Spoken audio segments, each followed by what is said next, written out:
you want to do more accurate woodworking, then you need a marking knife. So switching from a pencil to a marking knife will bring your woodworking into a whole new level of accuracy and precision. And that's because using a knife, it gives you a precise, finite reference line that you can go back to again and again without any question as to whether you're on the right side of the line or not. So let's talk about precision first. If you were to lay out with a pencil, you're going to have a line that has width to it. You have the left side of the line and the right side of the line. When you go to make a cut or you go to chop a dovetail, you've got to decide where on that line. Do I split the line? Do I go on the left? Do I go on the right? Where am I supposed to work? And then you could say, well, I use a finer pencil. So this is a 1/2 millimeter pencil. And even though it is just about the smallest pencil lead that I would be willing to use to write on wood, it still has a width to it. There is not a finite point where you are either on the line or off the line. You could still choose left, right, center. When you use something like a knife, you are making a physical change to the wood. You're actually cutting through the fibers, and you are making a finite reference. So when you were to look at this line, it looks like it still has a left, a right, and a center. But when you drop a chisel into that knife line, you're either in it or you're not. You can actually feel it drop down into that knife line. So there's no left or right. You're either in the knife line or you're not in the knife line. Another great advantage to using a knife instead of a pencil for your precision layouts is the knife line allows you to rely less on your vision and more on your other senses. So you can actually feel the line on the surface, and if you're trying to accurately chop a mortise or a dovetail, you can slide that chisel along and you can feel it and hear it drop into that knife line. And now I know I am on the line. So what do I mean by repeatability? There are times when you'll make a layout mark with a story pole or with your ruler, and you'll need to come back to that point and maybe square the line around. And if you're using a pencil, you get back to that question of, okay, where did I mean to put this mark? Did I have the straight edge on this side of the line? Did I have the straight edge on that side of the line? And it's still that same problem. There is a 1/2 millimeter wide gap between one side of the line and the other. And if you're using a regular marking pencil, that lead changes shape as you're using it. So if you were even come back and try to hit this line again, you can't really move from this face to this face without trying to find that line first. Okay, where is my pencil going to actually make the mark? And then once I find that, okay, then I can make the line and move the square up, but I have to be really careful because I don't want to bump the pencil, move it away from the line. Well, with a marking knife, you have a notch, and you can drop that knife in the notch, and because the notch is on the corner, you can use it from either side.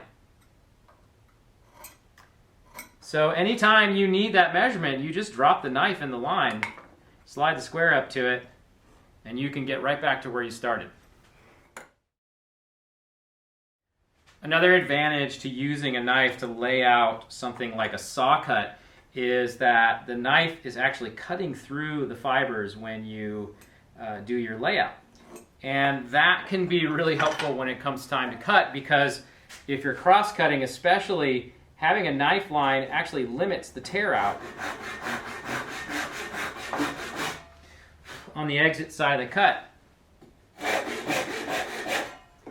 So here I'm getting lots of fibers tearing out on either side, and here I've got a little bit of tear out on the side that's not cut with the knife and a lot less on the side that is. So I end up with a cleaner cut. And if you're learning to saw, you will have a little more leeway to stay away from the line with your rough cut. And then when you finish that cut, you can come back and know exactly where the chisel needs to go to clean up that cut. So what are some of the drawbacks to using a knife to do your layout? Well, one of them is that sometimes a knife line can be a lot harder to see than a pencil line, especially on lighter materials. Of course, the opposite is true when you're working with dark materials. A pencil line can be really hard to see on dark stock. So when I need to see a knife line, I'll just come back with a pencil and run it right through that knife groove, and it'll make it really easy to see. So then I have both the best of both worlds. I've got a highly visible line, and I've also got a physical reference that I can use for the next step in the process. The other drawback is if you cut the knife lines deep enough, you may be able to see them after you're done with the piece. So if you're laying out a through mortise, if you knife past the corners, you're going to be able to see those edges, those knife lines, and you're either going to have to plane them off or you're just going to have to live with them. So what I do there to kind of save myself a little bit of trouble is I'll lay it out first in pencil to get an idea of where the corners are, and then as I'm laying out the actual knife marks, I will be very careful to stay away from the very last bit of the corner, so that way I don't go past where I need to cut or chop. And then when I'm done, I don't have to worry about any errant knife lines. Now, traditionally, craftsmen, if they were building drawers for a chest, they would go ahead and lay out the dovetails on the sides of their drawer boxes, and they would use a knife to cut them. And those knife lines would be visible after the piece was done. And it was just a sign of craftsmanship. It wasn't an issue. So depending upon the style of furniture that you like to make, you'll have to pick and choose how deep you make your knife lines and how much care you take in laying out beyond the actual cut. And then of course you have the situation where you might make a mistake and you might lay out in the wrong spot. So again, you need to be careful when you're laying out. You need to make sure that what you're laying out is the right place to lay out. So it's a little harder to erase a knife line after you've cut it into the surface of the wood. So again, I go back to laying out in pencil first, checking my layout, and then when I'm ready to commit, I will switch to the knife and make a permanent layout. And of course, you have to worry about cutting yourself with one of these knives. I have cut myself with my marking knife on occasion. It always seems like it's when I'm not paying attention doing something other than laying out, like talking with my hands with a knife in my hand. So, it doesn't hurt to have a knife with a cover on it to keep you from cutting yourself when you're not using the knife. So what are your alternatives? Well, we've already talked about the pencil. It has its pluses and minuses. It's really good for rough work or the initial layout. And we've talked about the knife, which is my choice for most layouts. But you could also use an awl, and the awls are great tools for marking, but they tear the grain more than they cut it. So you're kind of in between the really finite layout of a knife and sort of the less accurate layout of a pencil. I really like awls for marking on greenwood. Typically a knife line is a lot harder to see in a greenwood because the fibers swell back up, whereas that scratching of the surface of an awl is really advantageous, so it makes it easier to see your marks in greenwood. So it's good to have an awl, but I would save it for your greenwood work.